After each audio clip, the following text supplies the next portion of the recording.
Ehi, dico a te, vuoi un apparecchio acustico a costo zero? Acustica Friulana, via Visinale 16, Muzzana del Turniano, Udine. Telefono 334 27 67 731. Test dell'udito direttamente a domicilio, semplice e veloce. Pagamenti su misura. Non aspettare di non sentire. Campagna di prevenzione dei problemi uditivi. Acustica Friulana. Test dell'udito direttamente a domicilio, semplice e veloce. Un'occasione da non perdere.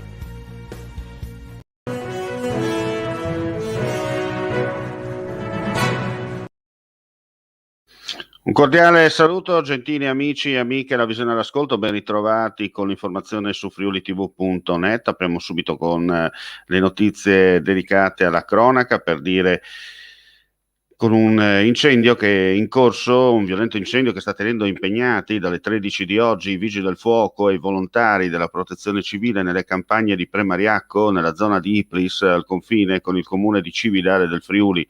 Il rogo, per causa in corso di accertamento, si è sviluppato e non avrebbe comunque coinvolto persone. Sul posto anche i carabinieri per le indagini di legge assieme al titolare dell'appezzamento.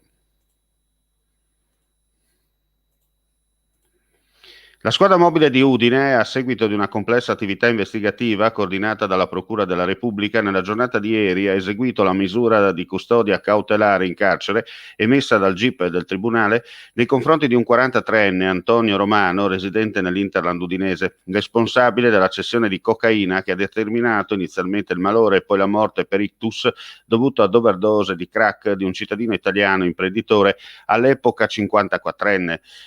I fatti risalgono al 23 giugno del 2019, in pieno centro del capoluogo friulano. L'uomo era stato soccorso e trasportato all'ospedale civile in condizioni gravi, poiché colto da malore. Era morto pochi giorni dopo.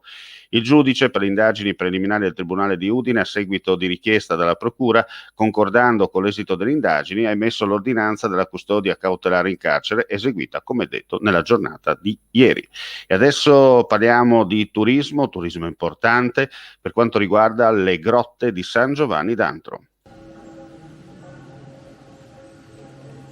Assessore Bini, mi sembra affascinato già dall'atmosfera della grotta. Beh, è un luogo davvero meraviglioso, basta guardarsi attorno per capire quanto bello è sto posto. Perle, devo confidarvi una cosa, la prima volta che la vedo e sono rimasto affascinato, a parte gli scalini, è una scalinata irta, ce l'abbiamo fatta, al di là delle battute, sono quelle perle che la nostra regione, che le valli del Natisone sono in grado di offrire. Ma voi provate a immaginare quanto potremmo far pagare di biglietto ai turisti stranieri per vedere queste meraviglie. Quale abbiamo? Dobbiamo incominciare a lavorare di sistema e nelle valli lo stanno facendo in maniera importante con promoturismo, e dobbiamo soprattutto far conoscere al mondo queste ricchezze. Siamo davvero in un paradiso. Senta, piccolo è sempre più bello? Ma in questo caso sì. Guardate, piccolo è bello nel momento in cui il piccolo è uguale a qualità. E il Friuli Venezia Giulia, piccolo, ha una serie di ricchezze diversificate in tutto il territorio, quindi dalla montagna alla collina, alle valli, al mare, alle lagune, che pochissime altre regioni e pochissimi altri paesi hanno.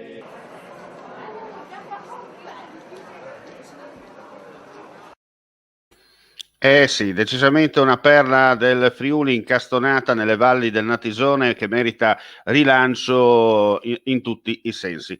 Andiamo a chiudere con un'altra notizia di cronaca che ci è appena giunta in redazione, per dire che i carabinieri del nucleo investigativo del comando provinciale di Pordenone nei giorni scorsi hanno notificato una misura cautelare per l'obbligo di firma giornaliera a GD, 31 anni, di origine calabrese, residente nel Friuli occidentale, ma da poco domiciliato nella vicina provincia di Venezia. L'uomo, venuto a conoscenza delle fonti di prova a suo carico, avrebbe iniziato a minacciare di ritorsioni di morte anche con l'utilizzo dei social alcuni testimoni per le dichiarazioni rese. Già noto ai carabinieri, poiché coinvolto in un'indagine supportata da numerosi testimoni attraverso cui erano state dimostrate svariate cessioni di cocaina e marijuana a giovani della provincia del Friuli occidentale. occidentale. L'immediata segnalazione alla locale Procura della Repubblica e al pubblico ministero inquirente ha determinato l'obbligo di presentazione giornaliero alla stazione carabinieri competente per territorio. E con questa notizia chiudiamo qui questa edizione flash del nostro videogiornale. Non resta che augurare a tutti voi, gentili amici e amiche, alla visione e all'ascolto, il più cordiale buon pomeriggio. Tutte le news e gli aggiornamenti attraverso il nostro sito www.friulitv.net. Vuoi assaggiare una birra dove al suo interno scopri la specialità tipica friulana? Lumi Beer, il prodotto ricavato in 20 ettari di terreno coltivato orzodistico, biodiversità, performance ambientale. Lumi Beer nelle sue 5 versioni disponibili, 4 per consumo veloce e dissetante e la versione Magnum per intenditori. Lumi Beer si abbina a qualsiasi palato. Lumi Beer è un prodotto esclusivo Azienda Agricola Pancera, il buon seme, i buoni frutti.